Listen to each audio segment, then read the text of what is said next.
Assalamualaikum warahmatullahi wabarakatuh. Perkenalkan, nama saya Sena Wiseso dari kelas 10 IPS 3. Saya akan menjelaskan langkah-langkah penelitian sejarah.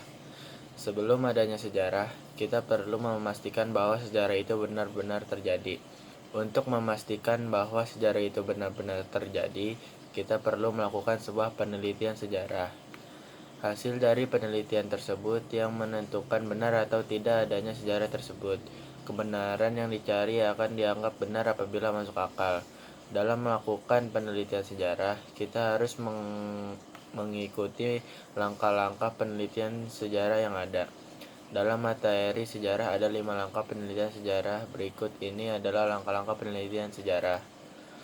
Langkah-langkah penelitian sejarah dan penjelasannya. 1. Mencari topik. 2. Heuristik. 3. Verifikasi atau kritik. 4. Interpretasi. 5. Historiografi. Bentuk penulisan sejarah. 1. Penulisan sejarah tradisional. 2. Penulisan sejarah kolonial. 3. Penulisan sejarah nasional. Langkah-langkah penelitian sejarah dan penjelasannya. 1. Mencari topik. Sebelum memulai sebuah penelitian, tentu pertama kali yang harus kita lakukan adalah memilih dan menetapkan topik. Topik ini harus layak untuk dijadikan penelitian dan usahakan bukan duplikasi dari penelitian lain. Tujuannya apa? Tujuan pemilihan topik ini supaya nantinya penelitian kita itu lebih terarah dan fokus kepada masalah-masalahnya. Nah, untuk menemukan masalah-masalah tersebut bisa menggunakan 1. What, apa yang akan teliti. 2. Who, siapa saja yang akan kamu teliti.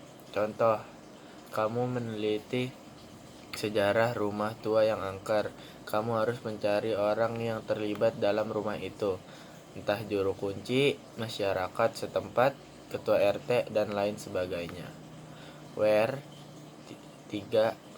Yang mau kamu teliti. Meskipun pertanyaan ini digunakan untuk melakukan penelitian sejarah, namun kalau dilihat dari disiplin ilmu sejarah ini bisa menjadi aspek spasial atau kekurangannya. Spesial yang dimaksud di sini ialah berupa tempat. Jadi tempat atau geografis yang akan kita teliti harus jelas secara real. 4. Kenapa? Kenapa di sini berarti kapan yang menyangkut waktu. Dalam ciri langkah penelitian sejarah yang bagus ialah adanya konteks waktu. Contoh saja, kalau ada data perubahan sosial di kota pada tahun 2006 sampai 2017, penetapan waktu ini harus dipertimbangkan dengan data akademis. Dari pertanyaan di atas nanti akan mengarahkan kita mencari sumber yang akan dijadikan sebagai penelitian. 2. Heuristik. Heuristik berasal dari kata Yunani heuristiken, artinya menemukan. Jadi yang dimaksud dengan langkah heuristik untuk menemukan sumber tersebut, seorang sejarawan harus bisa mencarinya di berbagai dokumen dengan menggunakan metode kepustakaan atau arsip nasional. Bisa juga sejarawan mengunjungi situs sejarah, melakukan wawancara untuk melengkapi data sehingga diperoleh data yang baik, dan melengkapi juga dapat menunjang terwujudnya sejarah yang mendekati kebenaran.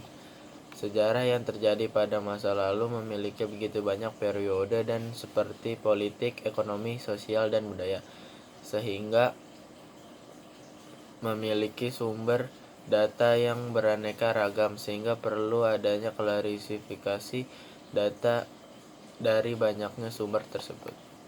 Dokumen-dokumen yang berhasil dikumpulkan merupakan data yang sangat berharga. Dokumen tersebut yang digunakan sebagai dasar untuk menelusuri peristiwa sejarah yang telah terjadi di masa lalu. Menurut sifatnya, sumber sejarah terbagi menjadi 2, yaitu A. Sumber sejarah primer. Sumber sejarah primer adalah sumber asli atau sumber yang dibuat saat peristiwa terjadi atau yang dibuat oleh tangan pertama, misalnya seperti dokumen laporan kolonial. B.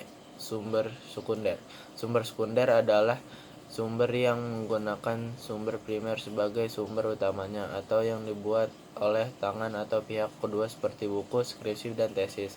Jika sumber tertulis yang didapat dibuat sezaman dan setempat dengan kejadian sejarah tersebut, biasanya memiliki kadar kebenaran yang relatif tinggi, sedangkan sumber tertulis yang dibuat tidak sezaman dan tidak setempat lebih memerlukan sejarah kejelian para penelitinya. Dan untuk sumber lisan, pemilihan sumber didasarkan pada pelaku atau saksi mata dari suatu kejadian. Narasumber lisan yang hanya mendengarkan atau tidak hidup sejaman dengan peristiwa sejarah tersebutnya tidak dapat dijadikan sumber narasumber lisan. Sekian dari saya. Wassalamualaikum warahmatullahi wabarakatuh.